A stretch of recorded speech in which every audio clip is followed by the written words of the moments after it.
Hello，大家好，又係我阿 Man 啊。繼續跟進呢個2020年嘅明愛醫院同埋羅湖口岸嘅爆炸案啦。8個男女咧被控反恐條例之下嘅串謀犯啊，對定名目標之爆炸等罪，全部都否認控罪嘅。今日繼續喺高等法院嗰度展開第69日嘅審訊啦。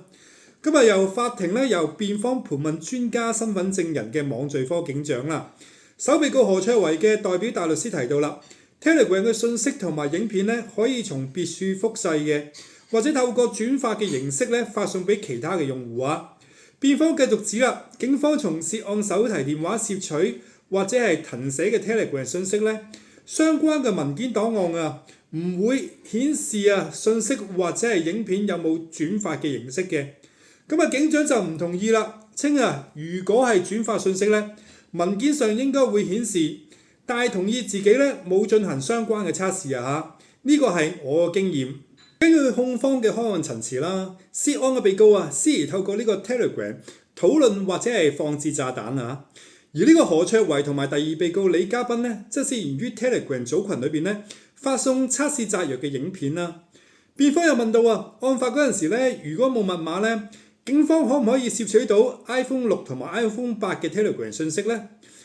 警長稱啦，仍會使用到法證嘅工具去嘗試嘅。好啦，今日喺庭上邊咧，仍然大部分時間咧係關於 Telegram 嘅。我就想同大家講下另一宗喺2022年嘅5月啦，喺區域法院審結嘅案件啊。黑暴期間咧，暴徒喺 Telegram 裏邊咧推出咗好多嘅煽暴宣言啦、宣讀啦同埋起底嘅群組。當中咧，以呢個煽暴頻道Sick Channel 咧最為活躍同埋惡毒嘅，唔單止咧煽惑暴徒咧火燒呢個警署同埋宿舍啦，參與暴動啦，更加有咧製造炸彈同埋施用毒藥等冷血嘅暴行啊！而呢個頻道27歲嘅擁有人同埋管理員咧，則被裁定串謀煽惑他人參與暴動啦、縱火啦、製造炸藥等7罪罪成。法官喺判刑嗰時嗰度指出啦，Sick Channel 咧屬於公開嘅頻道啊，即使係貼文咧並非由被告所發布啦，但係佢容許內容繼續存在喎，即係有咧不可推卸嘅罪責啊。而佢涉及嘅煽動破壞同埋攻擊目標咧個範圍咧甚廣啊，甚至咧串謀煽惑係公眾妨擾罪咧，案情較呢個攬炒政棍戴耀廷喺佔中嘅案件同一個控罪咧更加嚴重啊！續判呢個被告入獄6年半啦。呢個案咧係首宗 Telegram 嘅煽暴頻道管理員兼擁有人咧受審後被定罪嘅案件啦，亦都係目前咧同類案件當中咧刑期最長嘅判刑。Telegram 裏邊咧有唔少頻道咧都充斥呢個煽動殺人啦、放火啦等五花八門嘅信息啊！唔止咧教壞人咧製造呢個炸藥咧等致命嘅武器喎。仲咧圖文並茂緊咧教授呢個火魔法師啦等黑暴嘅攻略，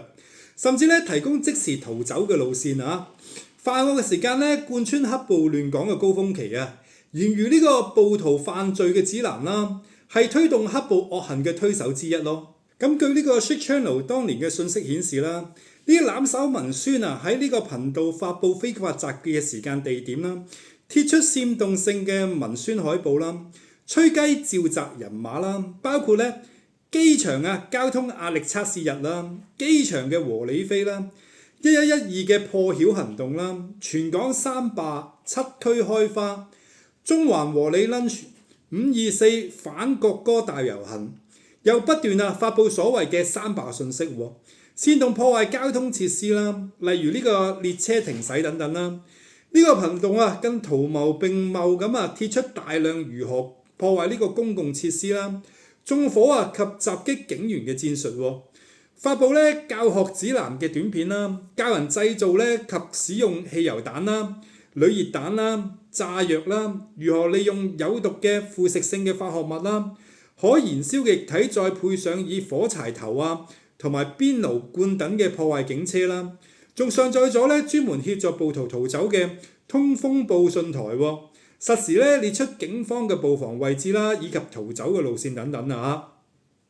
呢啲大量非法信息咧喺黑暴嘅期間咧，迅速轉載到其他唔同嘅網上平台啦。相信今次嘅醫院口岸爆炸案咧，被告唔多唔少咧都係受到呢啲大量煽暴嘅信息所影響啊！好啦，今日法庭嘅重點去到呢度啦，聽日繼續同大家再跟進啦。大家記得留意我個頻道呢，咁就唔會錯過呢單案嘅最新發展啦。我哋下一集再見。